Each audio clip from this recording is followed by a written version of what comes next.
You're listening to a Rock Candy podcast. What exactly makes Beyoncé the queen bee? How do we feel about Ariana Grande's use of rap vernacular? And most importantly, what's better, chamomile or spiced chai? We ponder all of this and more on Hot Tea Hot Takes, now a part of the Rock Candy Podcast Network. Our show is just two friends drinking tea and discussing music, culture, politics, and anything else that comes to mind. We cover everything from Mozart to Megan Thee Stallion. New uploads are posted weekly. Look for it wherever you get your podcast. We'll see you soon. Bye!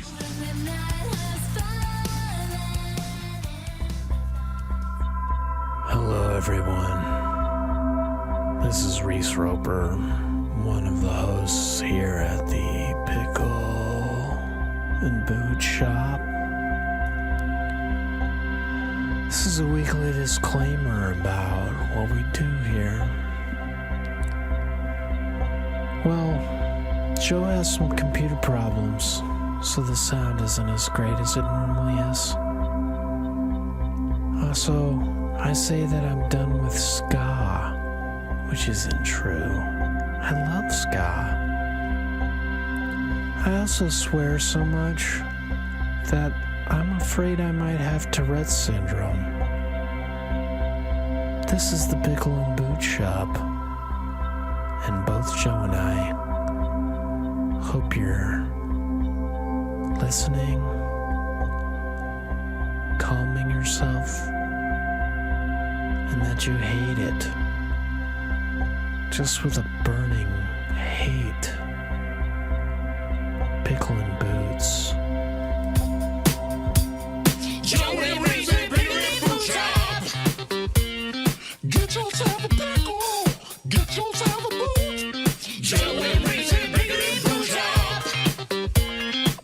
Pickle time is happening. Pickle time. I go down to get some pickles. Bring your grandma and your kids.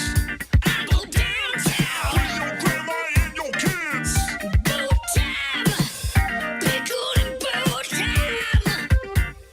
Don't be fickle, get your pickle cider, pop a nickel in your boots. Not a place of ill repute. Bring your grandma and your kids. Come for the pickles, stay for the squids. Pickle and Boot Shop. Stay for the squids. Yeah, pickle time. Put that pickle in your pants. Get some booze inside your hands. Put that pickle in your pants. Get some booze inside your hands. 1996, we start this. Ladies and gentlemen, welcome back to the Pickle and Boot Shop. I don't know what episode this is. This is the second time you might even be hearing me say this because we already tried to start this once. Apparently, my computer only has 8 gig of RAM, so it's having difficulty all of a sudden running 2 programs at once. So it froze up.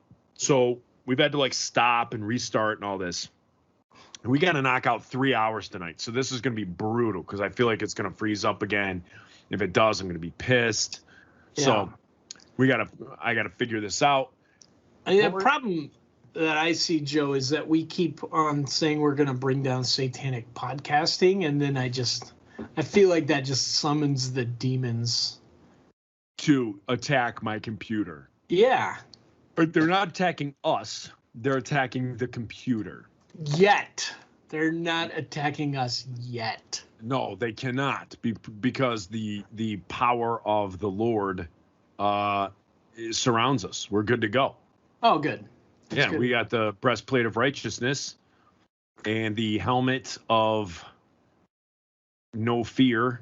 Uh-huh. The sword of the Spirit and the shield of vibranium. Shield of vibranium. And the Air Jordans of righteousness. I thought the breastplate was of righteousness. Yes, it's the Jordans of salvation. Salvation. Thank you. Salvation Jordans, yeah. Yeah. My breastplate of righteousness is a little... double D. A double D. That's a double D. It's a little tarnished. I mean, it just depends on who is deciding if it's righteous. If it's like the Righteous Brothers, yeah. Those guys are like, man, that guy's freaking righteous. Yeah. Some fellas would say that guy's righteous, but then other people would be like, he is an asshole. That's how they talk about me.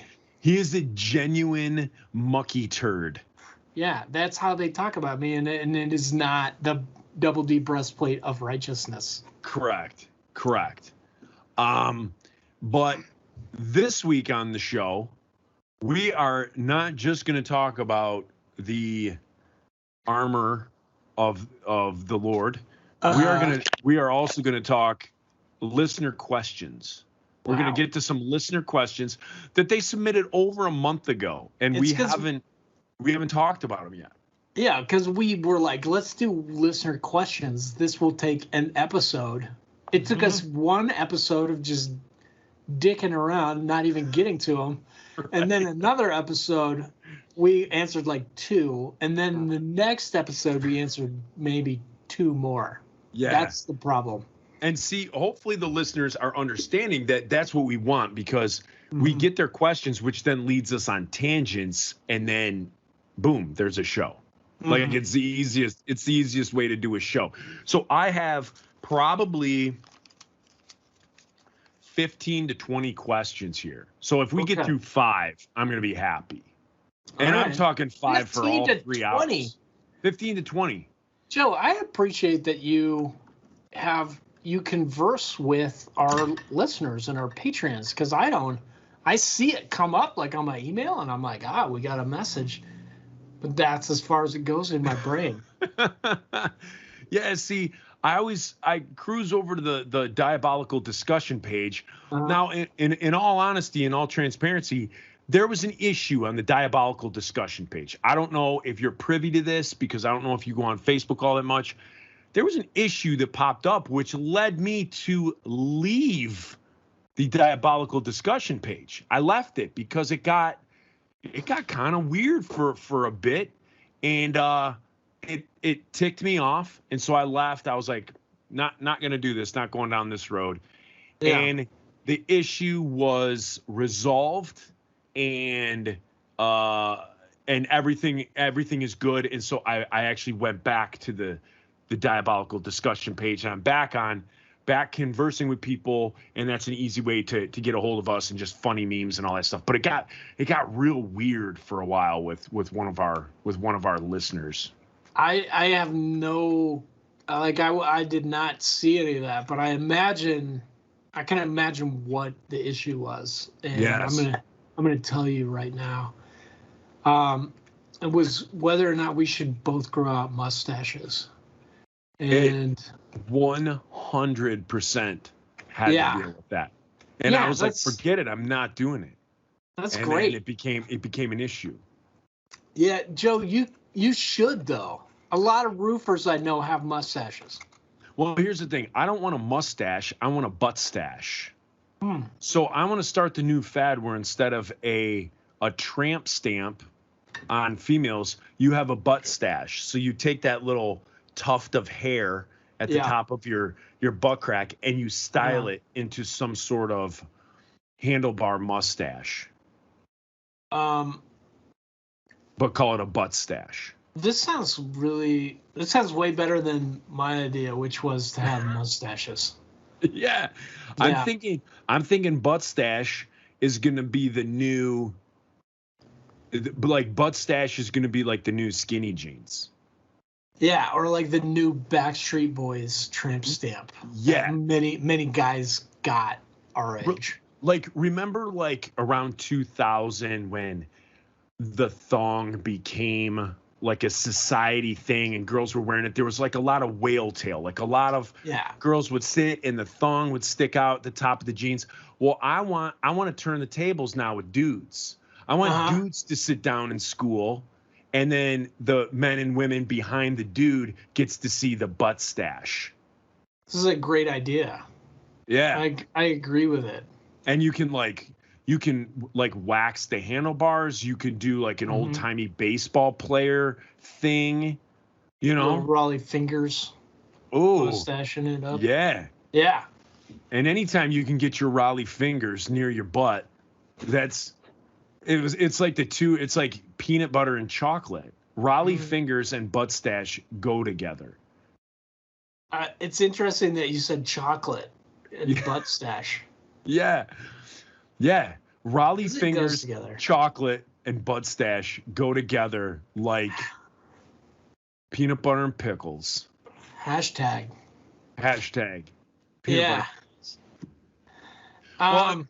So I hope people out there have their wheels spinning right now and they're trying to think that whole thing through as to what I know Daniel Rock he's gonna be thinking butt stash memes. He is, or he's going to be thinking like, what in the hell am I doing with my life? Exactly. I'm thinking B. I like your answer. Yeah. I definitely like your answer more. Thanks, Joe. Okay. Questions. We have questions So from our listeners at the Diabolical Brainwashing Machine. So the first question is for you, and it is from Craig Phillips. I believe Craig Phillips is a 14-time Olympic swimmer for the U.S. Craig Phillips, and he once swam with a shark to kick off Shark Week. So Craig Phillips, 14-time gold medalist winner for U.S. swimming, and he asks, as Reese Roper from 5 Iron Frenzy, what was it like working with Randy Stonehill? Oh, man. This is a serious question. Yeah. First off, I who wanna is know what Randy it's like. Stonehill?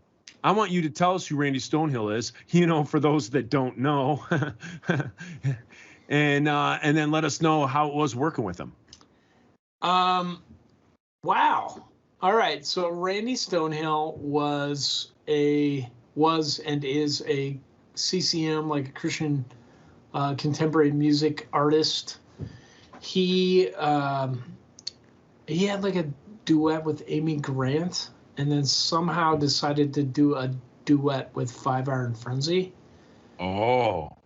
He's such a cool dude. We're supposed to be making a song for a Randy Stonehill tribute album, which I don't think is going to happen because 5 Iron Frenzy can't decide anything. So, like, any person in 5 Iron could just be like, yeah, let's do it, and I'll make it. And they would do all the work. They would do everything. And then the other people would be like, I don't like it. This is what it's like being in 5 Iron. People think it's all upbeats and beatdowns, but it's not. No, in 5 Iron, if you found a goose that could somehow, like in its menstrual cycle, produced golden eggs, the people in 5 Iron would say, they'd complain. They'd be like, I have to pick up eggs now? I hate this band. That's what 5 Iron is like all the time. You can't spoon feed it to them enough. So if we're listening correctly, 5 Iron is like a goose farmer that is having to work harder during a golden menstrual cycle. What you're saying. They're just like, I don't want a golden egg. It's too hard to pick that up. That's what it's like for me being in 5 Iron. Okay. Like, things happen to 5 Iron that are magical and make me believe in Jesus.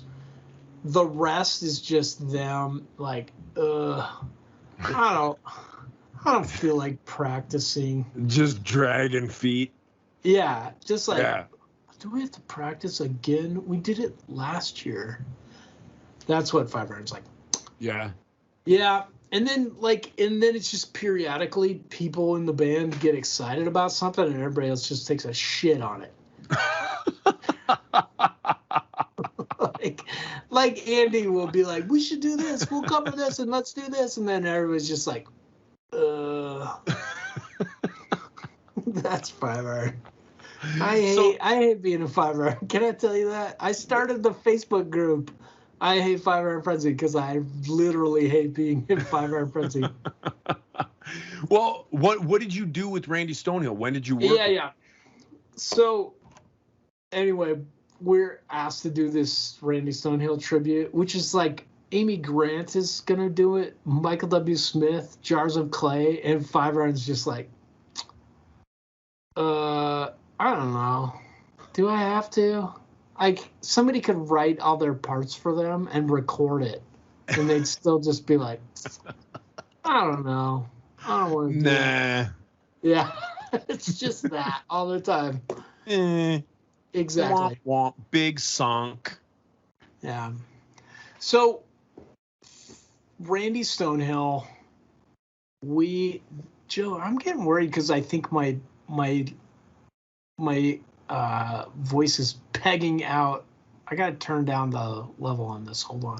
Okay. Microphone. Well, it sounds Hey. good on my end. Okay, I'm turning down a little bit. Okay, we're good. Turn down for what? Turned out for what? So this is how this happened. Did we just not sound like two of the whitest unwoke people yelling "turn down for what"? I'm super unwoke and also super Caucasian. Yeah. Yeah. So go on. Randy yeah. Stonehill. Randy's, it's still pegging. Hang on, one more second. Oh, Do it again. there's gonna be a meme there. Still pegging. Still pegging after all these years. Still pegging after all these years. Okay, now it's happening. Hey! Okay, that's better. No, it's pegging. It's fine. We're fine. Everything's fine. Is anybody else giggling every time he says that? It won't reset. It's probably because I'm using it. Right. You gotta Is stop- there? Can you turn down on the microphone? No. Is there like a gain? No. Turn down for what? It might get better. But it might not. And that is our show. That's our show. That could be the new slogan heading into 2022. Thanks, Pickle and Boot everybody. Shop. Good night. The Pickle and Boot Shop. It might get better, but it might not. We need that shirt made. Joe and Reese's Pickle and Boot Shop, a diabolical brainwashing machine. It might get better. Oh man, I just realized I have this thing where I can make hearts when you say something on Skype, and clapping. Oh, you are Did you recording get on that? Skype, correct? Yeah. Okay, good. All right. So Randy Stonehill, Okay. you were asked. So you haven't worked with him yet? No, we did. So Mike Sayers, who was our pastor at, for Five Iron during the first incarnation, was this tremendous Randy Stonehill fan. So he had made friends with Ray Ware, who was he still is, Randy's manager. And like Scott left the band by the time. I'm opening some licorice. Give me 1 second. Sugar-free licorice. Right. It's keto friendly. All right, let me get a few out. All right, continue. So he, like after Scott left on All the Hype That Money Can Buy, we were kind of just like, I don't know what we're going to do. And Mike was like, well, why don't you do a duet with Randy Stonehill? I'll call up Ray Ware and see if Randy will do it. And Sounds so like your pastor was name dropping. maybe. Sounds like your pastor was just trying to throw some weight around, drop some names. Maybe. Sounds like he was trying to move from pastor to manager. Well, that happened a lot with Mike, but like his intentions were always good. Okay. And so he was like, let's do this. Let's see if you can get Randy Stonehill to be on her album. And we were all fans of Randy. You know, like he was a CCM artist in the 80s. What does He still is. sing? What does he sing? Shut the door.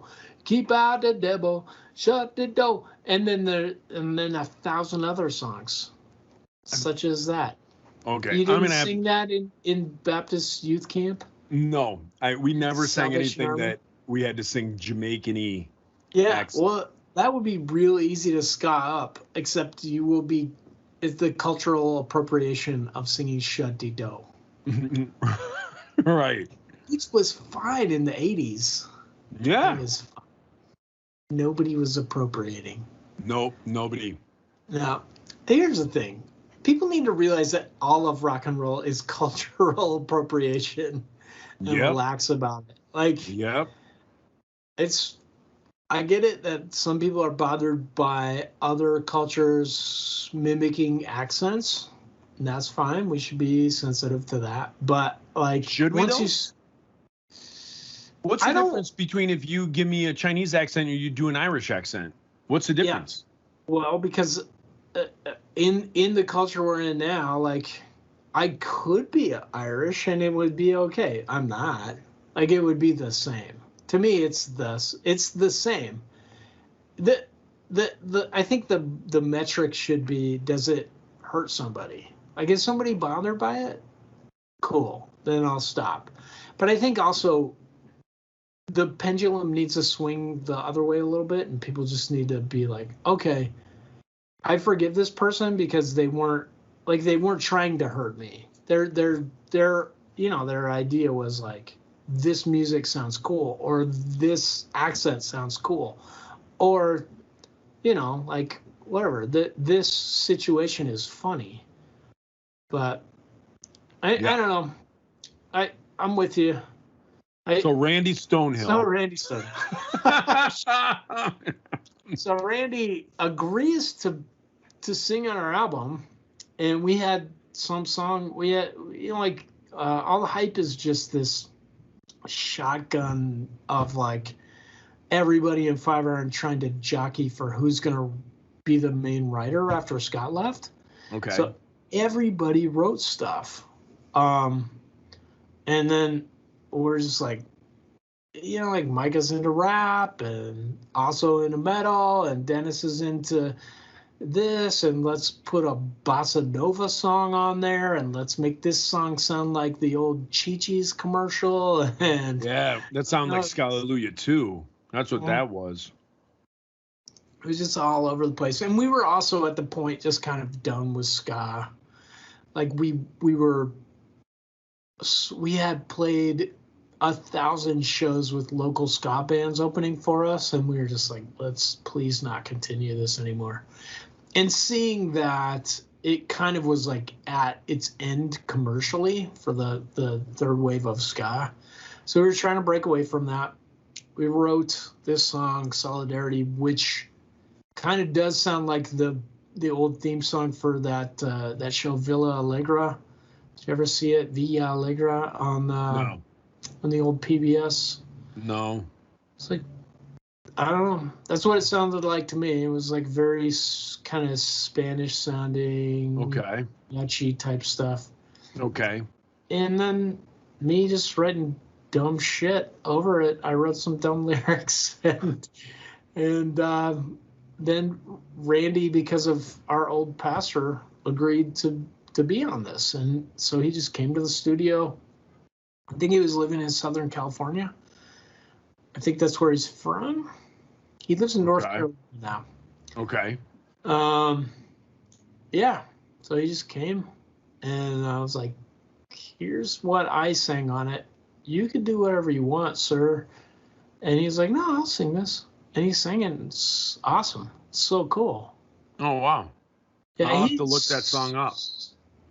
He's not only just like legendary, he's also very down to earth, very cool guy. It was cool. Nice. Yeah. Nice. That's how we met Randy Stoner. So that's it. Craig Phillips, 14-time gold medal swimmer and high dive guy. Yeah, thanks for your service to our country, sir. Yeah. The next question comes from Evan Stanek, and he asks, have you ever had lyrics that were misunderstood? And I take that as either straight up misunderstood lyrics, or people think, like, you have a song that the way it's sung, they think the words, you know how people always sing the like wrong words, like I'll be your Tony Danza instead of Tiny Dancer. Have you had songs or things like that, or people took what you thought you were trying to say and switched it around? All the time. Yeah. All the time. Like, any major ones? Well, in our early band, that industrial thrash band, Exhumator, we kept getting in trouble because people thought we were yelling "fuck" Uh-huh.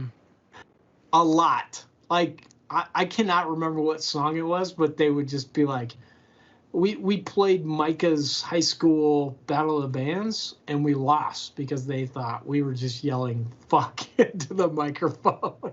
Oh. And we're like, do you not know?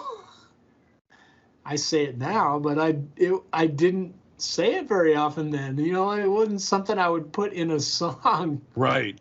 Like with Five Iron, it just happens all the time. Five Iron, the problem with Five Iron, I think early on was Scott would write stuff, and by the time it got to being on tape, it would be 30 BPM faster. It would be so much faster. So we'd start out writing it, and I'd be like, there's all kinds of space. I need to fill this in. Like, I'll just write more words. And then it would speed up and then speed up. And so I was still saying all those words. And so you can't even understand what I'm saying.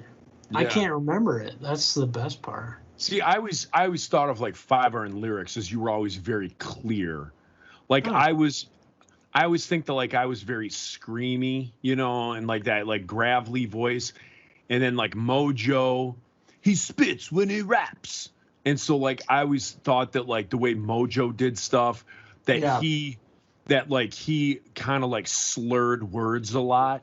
I always thought you were the clearest of all of us. You know, of the big three. I always thought your lyrics came through like the most clear. I don't think so, Joe. No? No, I would say you are. Really? Yeah. Huh. That's news to me. Yeah, I would say you. I mean, you have like a very gravelly, deep voice. It's cool. Like I understand Thank all you. your songs. Thank you. I am the vengeance of the night. Now, What about you? I know for this show, people think the opening song. I know I'm always getting at having people ask what you say because they think it's. I don't think there's anybody around me who can hear right now. But at the end, when you're kind of going nuts, and you say, put some boots inside your pants, or but it sounds like you're saying like a raunchy term for female genitalia. It sounds like you're saying like grab some pussy inside your hands. And I've had multiple people ask me that if that's what it's saying. And so even in our opening song, people think that you're dropping the P word. Yeah. Yeah. Have you heard that? Has anybody said that to you? No, they have not. Oh, But it's also ridiculous because it's like, put that pickle in your pants, put that pickle in your hands. A lot of people, well, I say a lot. So three different people have asked me like, is he saying the P word? Yeah. And I'm like, yeah, the P word, pickle. Yeah. Now, I know for the insiders, we did a song where I can't remember the name of it. Maybe it was called like Our Wars. And so we kind of did like a Star Wars-y type song. And the lyrics were all kind of like made like Star Wars references and stuff like that. And then we did like a breakdown in the middle of it where we played like the Cantina song from Star Wars. Boop boop boop boop boop boop boop boop boop boop. Yeah. Boop boop boop boop. And so, Which is, I'm just gonna say, like, when I listen to your band, I'm always just like, holy crap, your horn section is good. I know. I want to talk shit about Five Iron, but they could not pull that off. I was always such a fan of our horn section. It's kind of like that thing where I always thought it didn't matter who we played with. If we played with mainstream bands, if we played with Christian bands, like anybody in the ska scene, I always felt like our horns were just top notch. Like Yeah. I was always very proud of our horn section, like braggadocious of our horns. Yeah, of the big three, you guys were miles above us in the Supertones. Thank you. I agree too. And that's my humble brag right there. I had nothing to do with it. So I can brag because it ain't me playing that thing. But yeah, I always thought our horn players were phenomenal. I do know that when we came out with the Sinner's Songbook, there is a song on there called like Drawing Blood from a Baby. And it starts off, it goes, my soul crashed down like the poke of a pin, gotta drain the vein from the life within. And so for the longest time, people would send me messages and stuff like that. And they'd be like, hey man, I just want to let you know that, I have a heroin problem and this song's like really helped me out. And, or a family member, is addicted to heroin and we're going through this. We know what you're going through. And I would have people all the time ask me, hey, do you mind if I ask you like who you're talking about that has this heroin problem? And the thing is, the song has nothing to do with heroin. And so the meaning of that song and what was behind that song is my daughter, when she was like 3 years old or 4 years old, one day she started walking like pigeon-toed. Not only pigeon-toed, but like her leg kind of like gimped up, like her knee kind of bent in, and it was weird. So it looked like her legs were literally like crippling up. Wow. And yeah, we were like, what in the world's going on? So over the next couple of days, like her legs kind of got worse, and she was walking like she was walking to the point where she looked like she had like muscular dystrophy or something like that. So we took her to the doctor to see what the issue was, and they ran a bunch of tests, and they came back and said that she may have leukemia. Jeez, oh Pete, Joe. So at that point, like as parents, we're, our soul crashed down. Like just that first lyric, my soul crashed down with the poke of a pin. Like they started doing blood tests, and all of a sudden the doctors think she may have leukemia. So they send it away. We have to wait like a week to get test results back, like 10 days to get like blood results back. The whole time we're trying to figure out, we're trying not to get crazy and, think that our daughter has leukemia. And so finally, so that's what the song is about, is all of a sudden you're hit with this news of your child and she may have leukemia and she's so young and you don't know what to do and all these different things. And you're praying for a cure and you're just trying to pray to be happy again and all those different things. So that's actually what the song is about. It had nothing to do with heroin, nothing to do with any of that. I had gotten a couple messages roundabout, again, people thought that like somebody had died due to heroin that was associated with me, or a bandmate or something like that. It got crazy for a little bit after that album came out. Yeah. And I probably had less than 10 messages, but more than 5 of different things like that. Well, what ended up happening with Ella is the tests all came back negative. She didn't have leukemia, but what she had was she had some virus. She had some cold, something, and the virus attached itself to a part on her spinal cord that affected her walking for like 2.5 weeks. So it was like meningitis. Yeah, like almost something like that. And then the virus just worked through her system, and she went back to being fine. And I mean, she has no ill effects to this day. She had no ill effects a month later. Today she's a cheerleader and all this stuff, and she's a happy kid. But for that time, like as a parent, and that's when I wrote that song, is during that week that like we thought she may have leukemia, and we thought we were going to have to start this just mountain that we were going to have to climb as a family, with the health of our daughter. And it ended up not being that. So those lyrics were misunderstood, where, again, I think this day and age, when you talk about needles and you talk about, that type of thing, people automatically go to the opioid, problem, epidemic. And so those were messed up.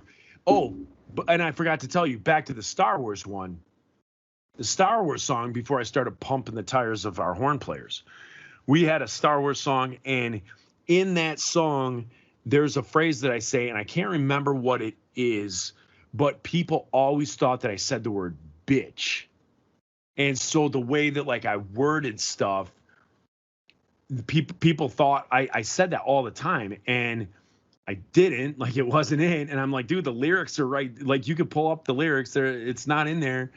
And I actually had an argument at a show. Like, a fan asked me about it, and I said no, and I explained the lyrics to him, and he just straight up told me, nope, you say it.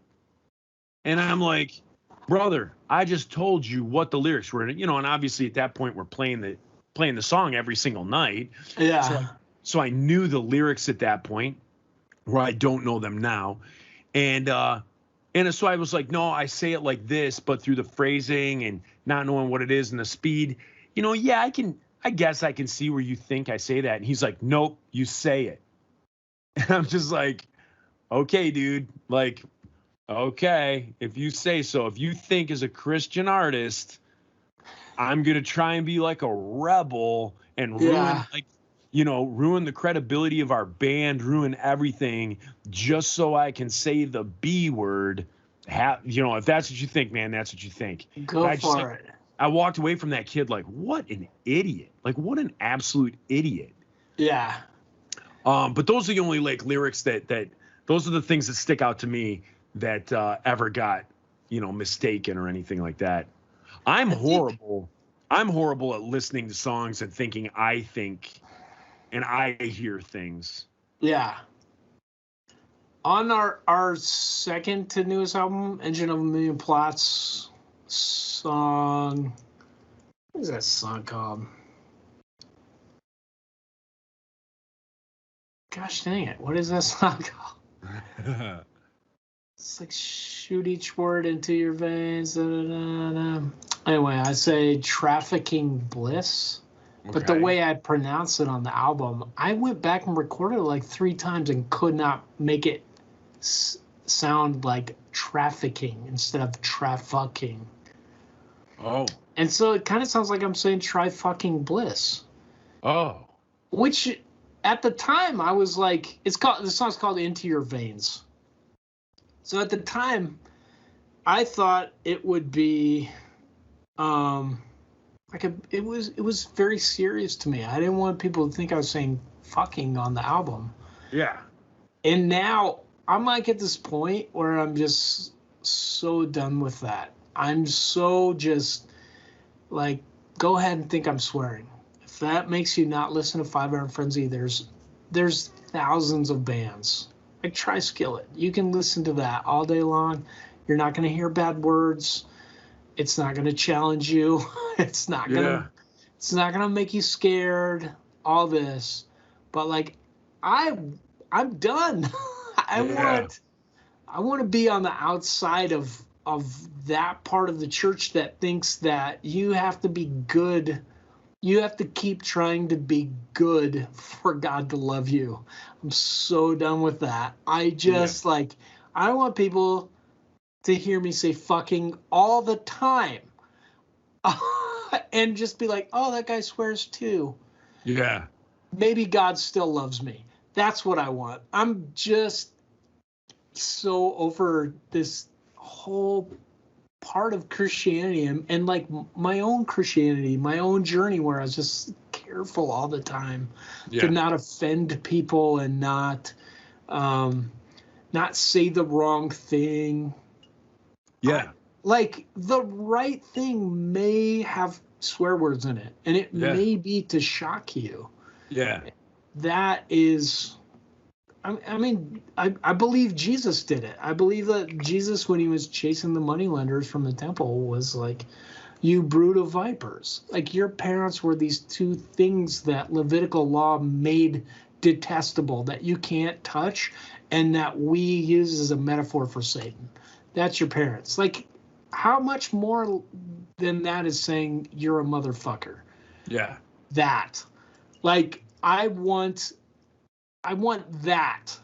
I want to be that character of Christ, where I don't give a shit about the church and the religious people. I care about the people. Correct. I care about the people who are lost and suffering. And if that means I'm going to swear on an album, or people are going to think I'm going to swear, or that on this podcast I swear, sorry, Mom, I know you're listening and you're just losing your mind. But it is important to me to just put that barrier up. Like, I don't care anymore about being good. I mean, I don't want people to think that that is what Christ requires of us. Yeah. He died for that. He died for us. So we do not have to be good. He paid for that. Like, all we have to do is love God and love each other. Yeah. That's it. Yeah. It's funny you say that, and what you said is perfect. The little caveat that I want to add on is what people have heard me say on this show and on other podcasts over and over. And again, like, through my divorce, I realized what was real with Christ and what wasn't, like all that fringy nonsense that you're like talking about. Mm-hmm. And that's the thing, is like, people want you to be good. And when you've gotten to that point where you just realize, like, it doesn't matter because I know you're not good. The Bible tells us none of us are good. All of us fall short of the glory of God. Like, all of us fall flat. Even the best, nicest little old lady that you see at your church, she has all sorts of demons in her closet. She did stuff growing up. She did all that. In her older age, is she probably walking closer to the Lord? Yeah, because she probably doesn't have the energy or the time to, or the money to really go crazy and get wild. But she had a life that she lived. All of us fall short. And so the thing that's crazy is, where those people that, just like you said, like, people want you to be so good, and, or they want you to fail, but no, you did say this. This is what you said. And you're just like, whatever, dude. And, same with me. Whatever. If you think I'm saying bitch, okay, I don't know what else I can say. Yeah. But I think when you come to that realization that, like, yeah, I'm not good, I'm trying to live up. Like, if you think about, I know this is so childish to say it this way. It's just like, it's like a no duh type thing. But if you try and live up to this good bar that nobody, like, the bar that's been set to be like a good Christian is not there by man. It's only there by Christ. Like, Christ was the only perfection. Nobody else is perfect. And so when we're trying to, like, live up to the standard that the church puts in front of us, like, that doesn't make sense either, because the people who set that bar are flawed. It's a flawed system, is basically what I'm saying. And so I think that's what we know. I think that's what a lot of our listeners that listen to the show, we have a lot of people that are like, I used to be a Christian. I used to be a pastor. I used to do this. I don't believe anymore. I don't do this. I don't believe. Like, my heart breaks for them. My heart breaks that they got to the point in their life where the most amazing, merciful, graceful thing that can ever happen to us in their life, that they've walked away from it, that they don't feel that it's true. That breaks my heart. But I still love them. I still want them to listen. I hope that one day, maybe something that we say, something that we're a conduit of, touches their heart and they come back, But I just find, that's a tangent. So I just went off on a tangent. This is a good tangent, though, Joe. Yeah, I mean, like, I agree with you. I feel like the difference is so many people, I think, like there's this huge movement in the church to just deconstruct, like to tear down all of religion, which is great. I think that Jesus did that. I just feel that like my hope is that you get to a point in that where you just strip off all the bullshit. You just strip off all this, like all the rules, all the trying to be good, all the trying to be better than somebody else. And you get to this point where you're like, I need someone to accept me for who I am, for all my flaws. I need somebody to just believe in me, somebody to just love me because I am.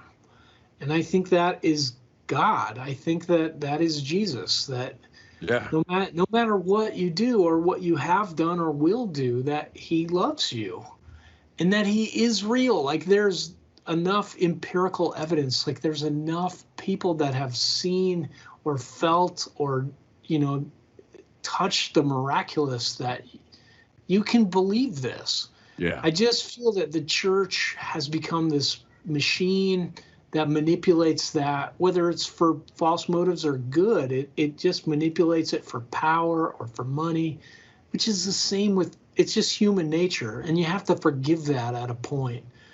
And if going to church is a thing that makes you experience that love of Christ and makes you able to share that with other people, do it. Yeah. If it makes you angry and it makes you feel nasty and like you're lying, don't do it. Don't go to church anymore. Like just find Christ on your own. And it may be reading the Bible. It may be tearing the shit out of the Bible. It may be just deconstructing everything you've been taught. But I think you're going to get to the bottom and he's still there. Yes. That's the proof. Yes. And that's me. That's what I did. I went from, my church is still a very traditional. I attend the Salvation Army, a very, very, very, very, very traditional church, set in values, set in all sorts of things. The Salvation Army has a thing called when you become a member of the church. So you can just attend it, and you can attend every Sunday like it's no big deal. And you're welcome in that church. If you want to get deeper and become a member, you go through like a 6-week course. And then when you're done, you do a pledge, and it's called the Articles of War. And what it is you basically, you agree, you adhere to that every word of the Bible is the breath of God. Every word that's within it is truth. And then it goes on to then say, you won't gamble, like you won't, you'll refrain from pornography. You won't use like tobacco or harmful products to your body. You won't drink. So there's like things like that.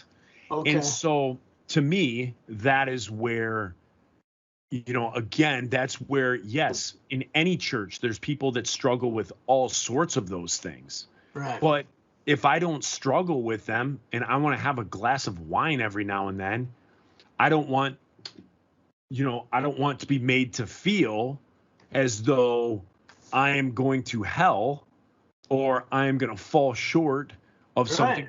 Because just by my human nature, just by being a human and being alive, we are sinners. Yeah. So Christ is there to cover us, regardless of what dogma we sign off on. And so that was something with me that even to this day, like I still attend the Salvation Army. That's my church. When I go to church, that's when I go, or that's where I go. Some of my best friends, attend there. That's why I go there, is to love and worship with the body of believers. Yeah. But when it gets down to the dogma, and it gets down to that stuff in the Articles of War, that's where I'm just like completely like, like I ain't buying into that. Like you have me at the Bible. The Bible has me at the Bible, right? Yeah. It doesn't take anybody else to do a sell job. Like I don't need the hard press, the timeshare sell job to make me want what Christ gives more. So it's not like I look at the Articles of War and like, oh, I want to be a Christian. I believe every word in the Bible, but what else can I do to make myself seem really amazing? Oh, I cannot do this, not do this, not do this. No, forget all of that. Like, I'm only going with what the Bible tells me, not what William Booth, the founder of the Salvation Army, tells me, not what, Martin Luther tells me. Like, none of that stuff, not what the Pope tells me. I'm only going off the Bible.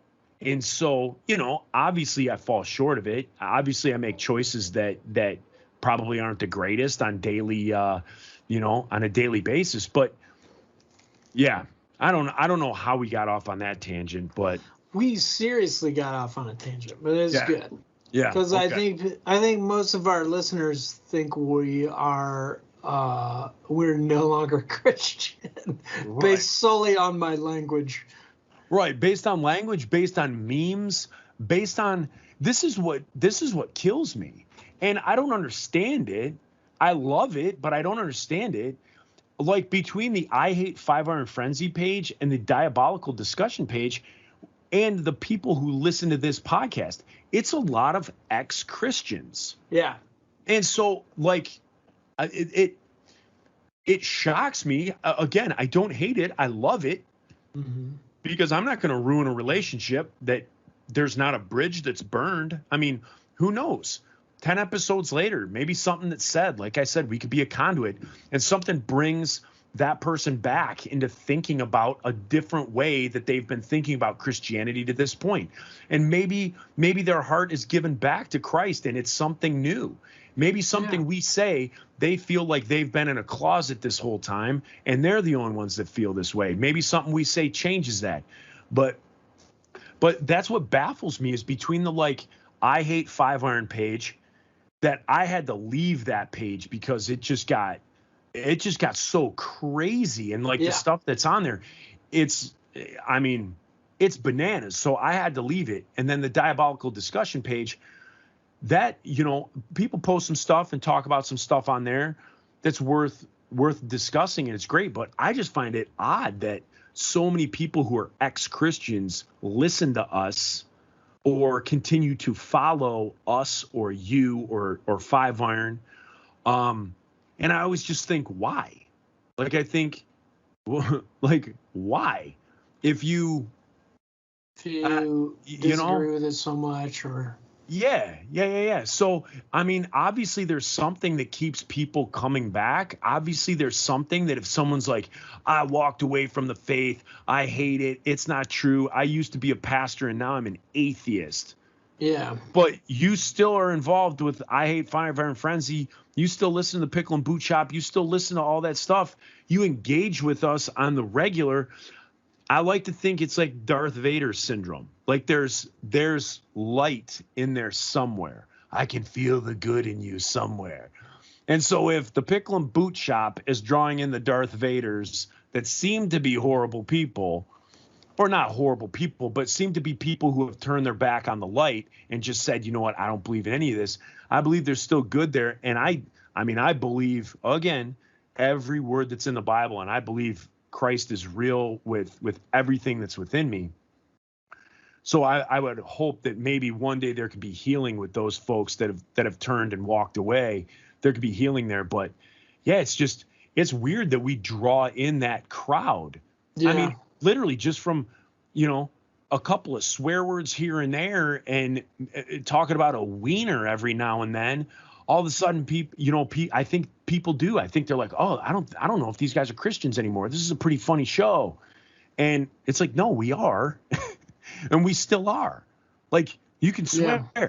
You can tell funny wiener jokes. You can tell a sex joke. You can make some innuendo about whatever. Guess what? I'm not going to hell for it. I'm not going to spend eternity in hell because I made a wiener joke. So we should have an episode where we talk about kind of what we believe and why. I think that would be a good episode. Yeah, write it down for next time. All right. I don't even have a piece of paper. I do. Okay. It's under. I'll it's write it under. down.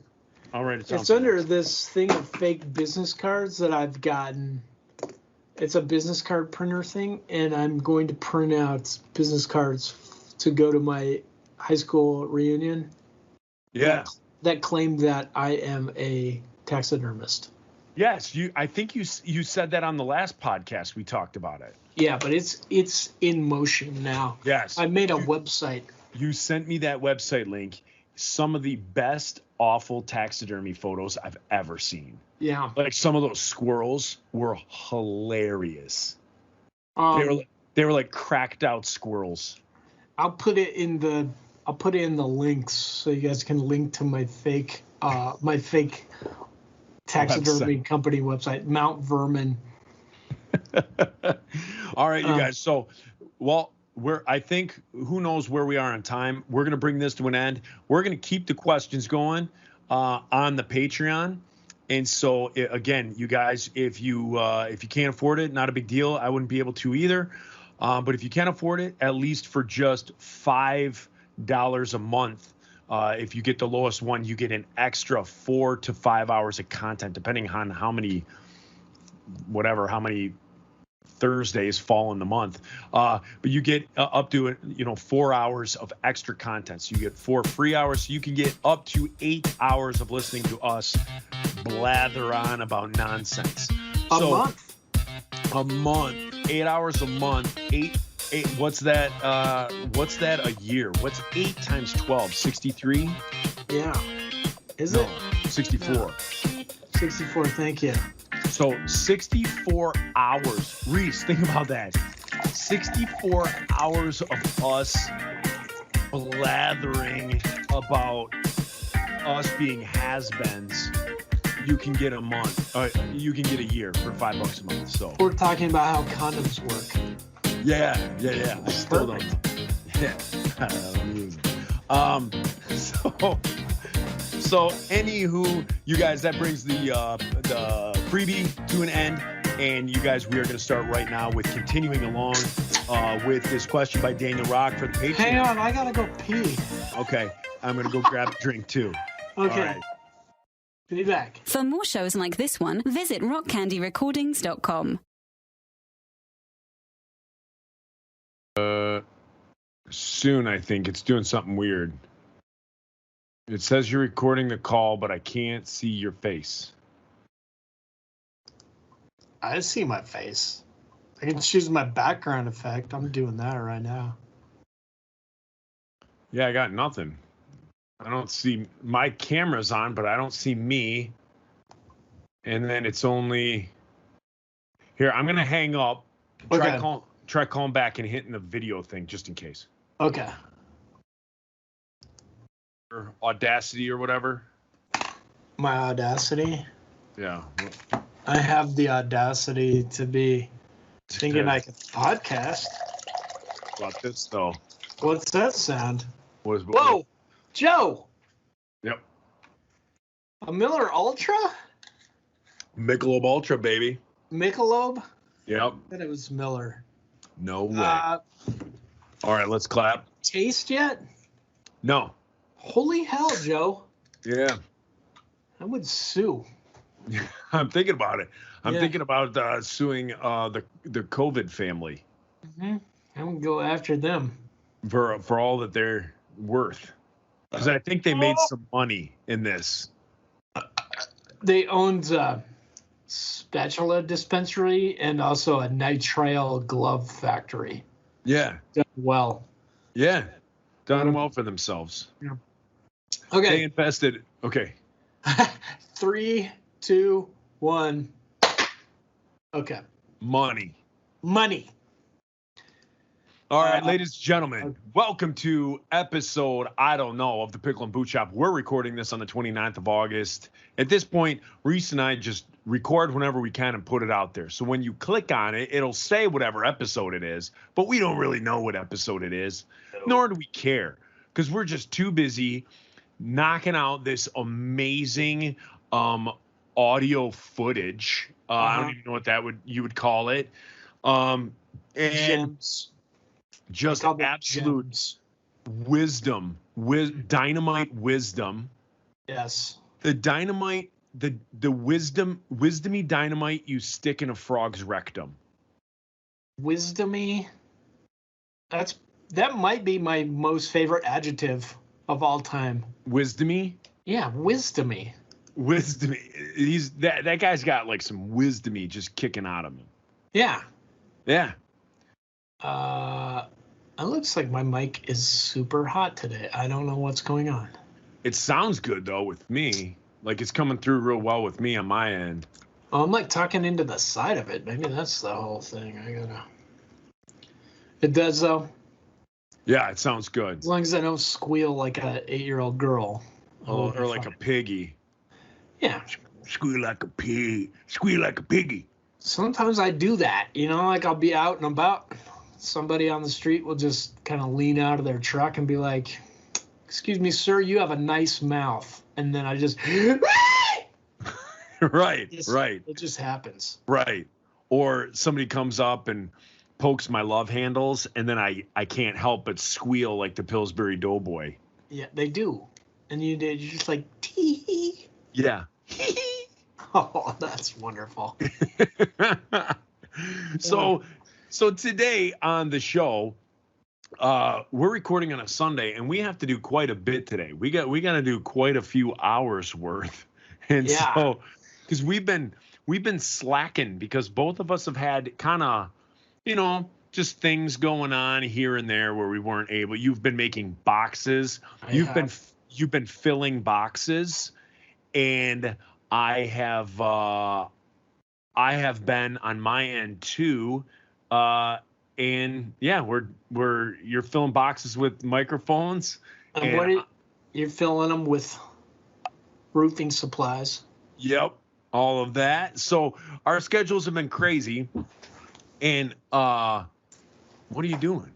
I'm putting on a sweatshirt, Joe. It's cold in here.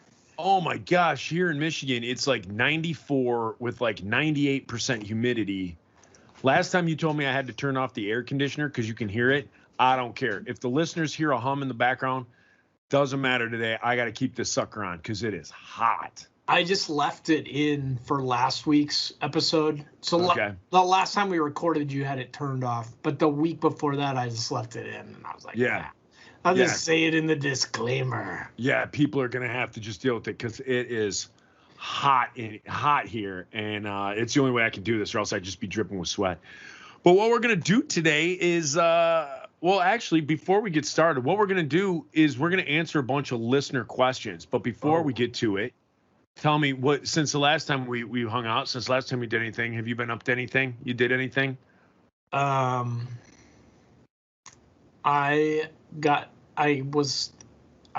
can't talk about it. I was told not to talk about it. I was told don't talk about my estranged wife or make fun of her, and I'm not. Joe, you froze up. Oh no. I lost Joe. Joe!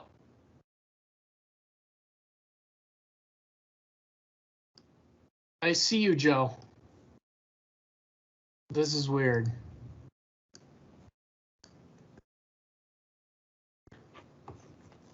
Hang on. Okay, I'm calling you back, Joe. Hey, do me a favor. On the upper left-hand side part of your Mac, there's like a little Apple icon. Yep. Click that and hit about this Mac. So like 3 down, it says memory. How much does it say you have? 8 gig. Holy shit, dude! It's your RAM. That's the problem. Yeah. Mm-hmm. It can't handle the 2 programs bouncing back and forth, so it keeps freezing up. What year? Okay, so what MacBook Pro does it say it is? MacBook Air. MacBook Air 2017. Oh hell, you got a new one. Okay, I'm gonna figure out what RAM you need. Okay. And then I'll take my fist and ram it in your stomach. And then ram it into your stomach. Okay. So today, do we just want to do, like, do we want to risk it and just do Skype? Like, we'll just record Skype. No, try and record it on your computer too. It should work. If it doesn't, then we have the Skype as the backup. Because I'm recording the Skype. Okay. Well, make sure you hit that. Oh, it is recording right now. Okay. Yeah. You want to do clap? Yep. Wait. Okay. So I'm about to hit record on the other one. All right. All right. Go ahead. Okay. 3, 2, 1.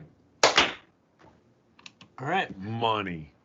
And now you won't hear any more of that echo. Okay. Yeah, man. 8 gigs of RAM is like nothing. It's here's the problem with my computer. I got like 4 programs open. No, I have like 6. Mine needs more, but it's like a 2009. It's this Franken computer that I just pulled a bunch of parts off of other ones and made it. Man, yeah. I wonder if I know somebody that can put more in this. It's got. I don't know. It's kind of difficult. The old ones, the old MacBooks, you just pop out the battery out of the back and then you slide it in. But now it's all like closed into the aluminum.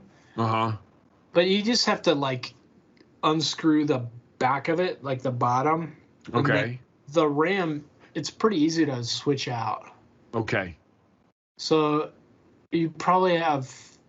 It's got 2 slots. You probably have 2 4-gigabyte slots, and you could probably do 2 16-gigabyte slots if you wanted, or 2 8s. Okay. How much are those things? They get cheaper if your computer's older. So 2017 might not be so cheap. Okay. I'll look it up for you. I'll find them. But I mean, it's well worth it. So even if it's like, would it be like more or less than like $50 per? It might be like $100. Okay. Per. It depends on how big. Like if you just go up to 8 gigs, no, that's what you have. If you go up to 16, so you double it, it won't be that much. The 16-gigabyte ones though, they're pretty pricey. Okay. So if you went up to like 32, it'd be a bit. Okay. Yeah. We'll figure it out. All right. I'm tired of this thing. It freezes once. So far, every time we record, it freezes within the first 10 minutes. I know. It's driving me insane. And then it doesn't do it again. But it's like, come on, man. Right. Okay. Let me see. Right. I'll order it. Pickle and Boot Shop should pay for it. Since you could let me have all the money. Yeah, I don't care. I just need to get this computer fixed. Okay. Did you put anything in your Miller Ultra? There's just Miller Ultra. Just Miller Ultra. All right. Michelob Ultra. I'm sorry, Michelob. Yeah. Why do I keep saying Miller? I don't know, because you're drinking Don Q. Mm-hmm. That's why you keep saying Miller. Yeah. Oh, good. You only have a quarter of a gallon. No, I got another one underneath too. Oh Lord. Well now we know where all the pickle and boot money goes. and there's one downstairs in the pantry. Dear Lord. I know. I'm like a functional alcoholic now. Well, functional is subjective. You're getting by. I'm getting by. Okay. All right. So let me start this whole thing off again. So whatever we had before, just scrap it. Oh, I might keep it. Okay. Do you ever listen to it? Because sometimes I'll put, like, if we have trouble logging on or something, I'll just put us talking at the end. It's like bonus. I would do the same exact thing. I would do the same thing. All right. So my brain, my OODA loop, I got to just reset. So